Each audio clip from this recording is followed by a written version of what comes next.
ब्याहन जाए रंगीलो मेरो कान्हा ब्याहन जाए।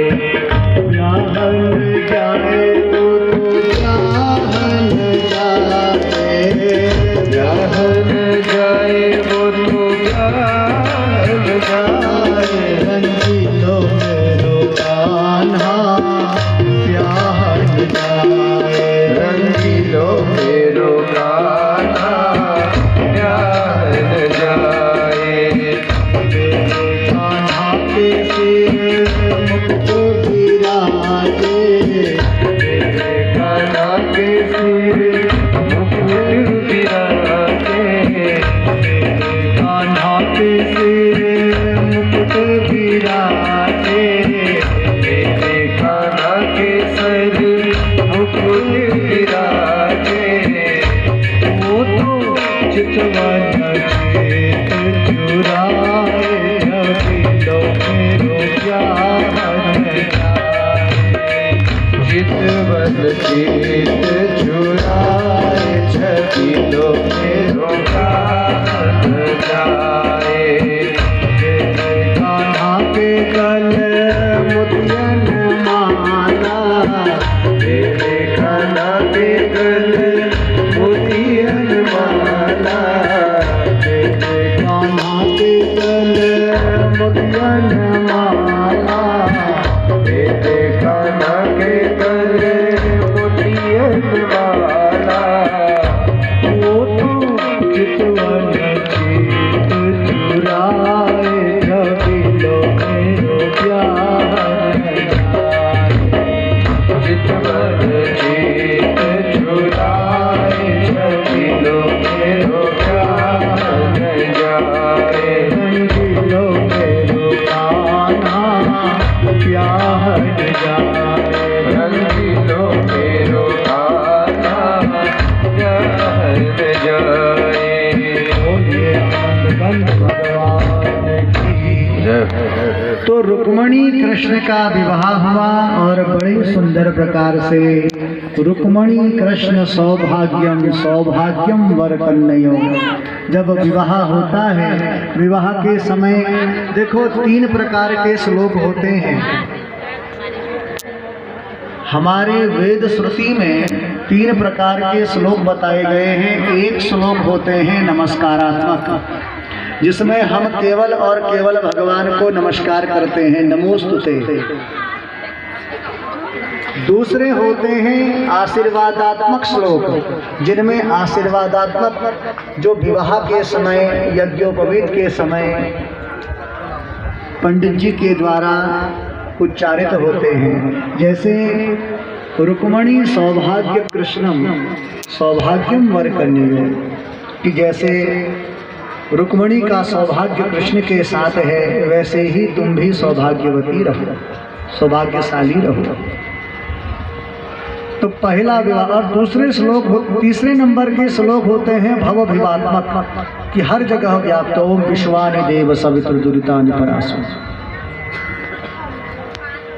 तो पहला विवाह भगवान का संपन्न हुआ। और ऐसे ही भगवान के 8 विवाह बड़े प्रमुख कहे गए हैं। और उन 8 विवाहों में दूसरा विवाह भगवान का जामवती के साथ हुआ। जामवती जो जामवान की एक पुत्री है। यद्यपि सत्राजीत से जुड़ी हुई, सत्राजीत और प्रसेन से जुड़ी हुई यह कथा है जो देवी भागवत में वर्णित है। और जामवान के पास एक समयंतक मणि सत्राजीत के द्वारा एक शेर ने सत्राजीत का वध कर दिया और उस शेर का युद्ध जामवान के साथ हुआ और जामवान ने शेर से वह समयंतक मणि प्राप्त की और अपनी कन्या जामवती को दे दी। और जामवान के साथ भगवान कृष्ण का युद्ध हुआ, जामवान परास्त हुआ और जामवान ने अपनी पुत्री जामवती और वह समयंतक मणि कृष्ण को दे दी और कृष्ण का दूसरा विवाह जामवती के साथ। कृष्ण का तीसरा विवाह हुआ है सत्यभामा जी के साथ। और भगवान का चौथा विवाह हुआ है मित्र वृंदा के साथ। पांचवा विवाह हुआ है भगवान का कालिंदी के साथ अर्थात यमुना जी। यमुना जी सूर्य की पुत्री हैं, यमराज की बहन हैं और कृष्ण की पत्नी हैं।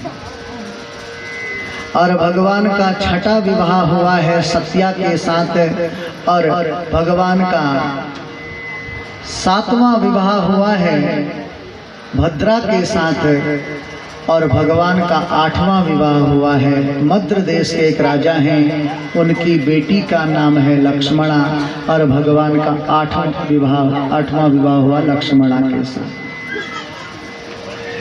अब ये 8 विवाह भगवान के प्रमुख हुए हैं, ध्यान देना। इसके अलावा इस पृथ्वी में एक भौमासुर नाम का दैत्य हुआ। इसने अपने मन में संकल्प किया कि जब मेरे पास 20,000 राजकुमारियां एकत्रित हो जाएंगी तब एक ही मुहूर्त में इनके साथ विवाह कर लूंगा।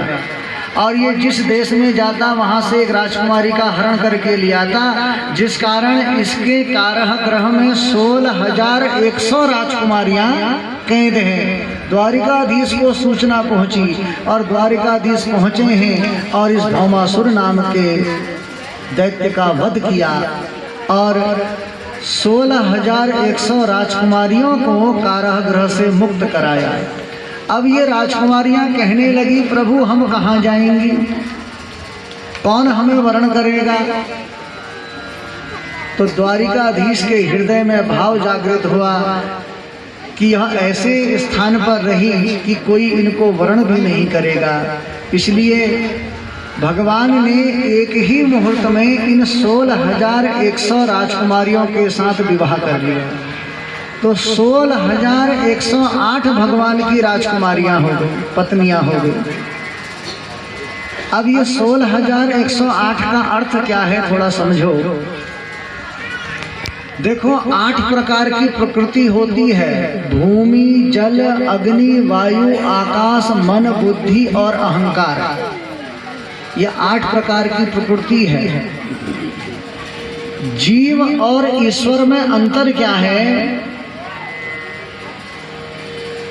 जो प्रकृति के वश में रहे वो जीव, जो प्रकृति के वश में रहे वो जीव है और जो प्रकृति को वश में रखे वो ईश्वर। तो ये 8 प्रकार की प्रकृति सदा ईश्वर के अधीन रहती है, इसलिए ये 8 प्रकार की प्रकृति गोविंद की पत्नी। 16,000 हमारी पूजा की पद्धति में 3 प्रकार के सोपान आते हैं। एक आता है कर्म सोपान, एक ज्ञान सोपान और एक उपासना सोपान। इनमें से जो कर्म सोपान है इसमें 80,000 मंत्र हैं, ज्ञान सोपान इसमें 4,000 मंत्र हैं और उपासना सोपान इसमें 16,000 मंत्र हैं। उपासना का मतलब होता है परमात्मा के समीप चले जाने को कहते हैं उपासन। परमात्मा के समीप आसन लगाने को उपासन कहते हैं और परमात्मा के समीप चले जाने को ही उपासना कहते हैं। और उपासना सोपान में जो 16,000 मंत्र हैं ये सब भगवान की पत्नियां हैं। 100 प्रकार के उपनिषद हैं जिसमें कृष्ण भक्ति का प्रतिपादन है, ये सब भगवान की पत्नियां हैं। इसलिए 16,108 ये भगवान की पत्नियां हैं जिसमें केवल और केवल कृष्ण भक्ति का ही प्रतिपादन होता है। आज भगवान सम्राट हैं। रुक्मणी से एक पुत्र हुआ जिसका नाम प्रद्युम्न। संबरासुर नाम का असुर प्रसूति ग्रह से ले गया और इसने समुद्र में डाल दिया। एक मछली ने इस पुत्र को निगल दिया। संबरासुर के यहाँ काम करने वाली एक स्त्री है विद्यावली, उसको यह मछली प्राप्त हुई। इस मछली को, उसके पेट को इसने फाड़ा और वहां से उस बालक को निकाला। आकाशवाणी हुई कि यह द्वारिकाधीश का पुत्र है और साक्षात रूप से ये कामदेव है। और रति का आवाहन हुआ और रति की प्रेरणा हुई। विद्यावली ने अनेक प्रकार की विद्याएं, रासायन विद्या से उस बालक को यौवनता प्राप्त की और अंततः गत्वा रति के साथ प्रद्युम्न का विवाह हुआ और संबरासुर का वध करके प्रद्युम्न अपनी पत्नी को लेकर के द्वारिकापुरी आ गए। और यही प्रद्युम्न का आगे चल के पुत्र अनिरुद्ध हुआ और ये अनिरुद्ध उषा से बड़ा प्रेम करता था, बाणासुर की पुत्री उषा। और इसकी कथा देवी भागवत इत्यादि में मिलती है। इसी प्रकार से जामवती से जो पुत्र हुआ उसका नाम सांब, सत्यभामा से जो पुत्र हुआ उसका नाम आदि। तो ऐसे भगवान 99 लाख यादवों के सम्राट हो गए और धीरे धीरे समय व्यतीत हुआ और बड़ा सुखद शासन है भगवान का।